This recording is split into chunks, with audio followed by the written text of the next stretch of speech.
എണീക്കാൻ വയ്യാതെ ഞാൻ ആ ഉമ്മാനെ ചെയറിലേക്ക് എടുത്ത് വെച്ചിട്ട് ആ വണ്ടിയിൽ കയറ്റിയ അവസ്ഥ ഉമ്മാൻ്റെ ആ കരച്ചിലൊക്കെ ഓടിയിട്ട് അപ്പോൾ വേഗം ഓർമ്മ വന്നു റിയാസ് ഡോക്ടറെ.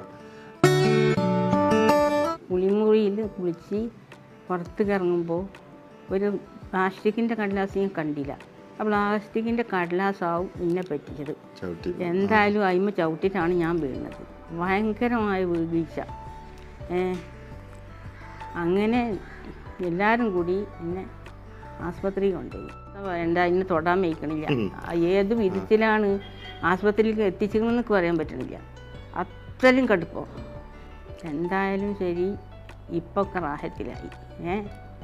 നല്ല മനുഷ്യന്മാർ, നല്ല സിസ്റ്റർമാർ, ഡോക്ടർ എത്രയോ ദയാവുള്ള ഡോക്ടറെ നമുക്കറിയാം. നമുക്ക് റിയാസ് ഡോക്ടറെ വിശ്വാസമാണ്. പറഞ്ഞാൽ ഈൽഫോർട്ടിന്റെ മേലക്കൊന്നും കേട്ടിട്ടുണ്ടായിരുന്നില്ല. ആദ്യം നമ്മൾ റിയാസ് ഡോക്ടറെ താഴ്ന്നു വന്നിട്ട് കണ്ടുപോയല്ലേ. ഇവിടെ ഇത്രയും സൗകര്യം ഉണ്ട്, ഇങ്ങനെ ഇത്രയും വലിയ സർജറി ചെയ്യാൻ സൗകര്യമൊക്കെ ആയിരുന്നു നമുക്കറിയില്ല. എന്തായാലും സന്തോഷമല്ലേ, ഇവരെ സഹകരണം അല്ലേ, സിസ്റ്റർമാരെ സഹകരണം.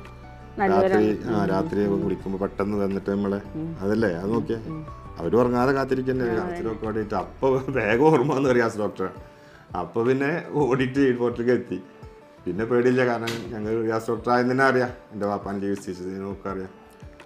അപ്പോൾ ആ പേര് ഓർമ്മ വന്ന കാരണം കണ്ടെടുത്ത് ഓടി. പിന്നെ ഇവിടെ വന്നപ്പോൾ ധൈര്യം തന്നു. റിയാസ് ഡോക്ടറും പറഞ്ഞു ഒരു പേടിയും പേടിക്കണ്ട. പക്ഷെ ആ സത്യത്തിൽ ഇവിടെ മേലെ എത്ര സൗകര്യമായി സർജറി ചെയ്യാൻ മാത്രം സൗകര്യം ഉണ്ടെന്ന് സത്യത്തിൽ എനിക്കറിയില്ലായിരുന്നു. ഡോക്ടർമാരായാലും എല്ലാം നല്ല സഹകരണം, ധൈര്യം തരികയാണ്. അമ്മക്കും ധൈര്യം കൊടുക്കുകയാണ്. കാരണം അമ്മ പേടിക്കണ്ട, അമ്മ പേടി അതൊക്കെ കേൾക്കുമ്പോൾ ഞങ്ങൾക്കും സന്തോഷമല്ലേ. അല്ലെങ്കിൽ ചാടിക്കളിച്ചുള്ള സ്വഭാവമുള്ള സിസ്റ്റർമാരും ഡോക്ടർമാരൊക്കെ ആണെങ്കിൽ അല്ലേ, ഒന്ന് ചിന്തിച്ചു നോക്കിയാൽ അതല്ല നമുക്ക് ധൈര്യം കിട്ടുക. കാരണം അമ്മ എന്ന് വിളിച്ചിട്ടുള്ള അതൊരു ധൈര്യം.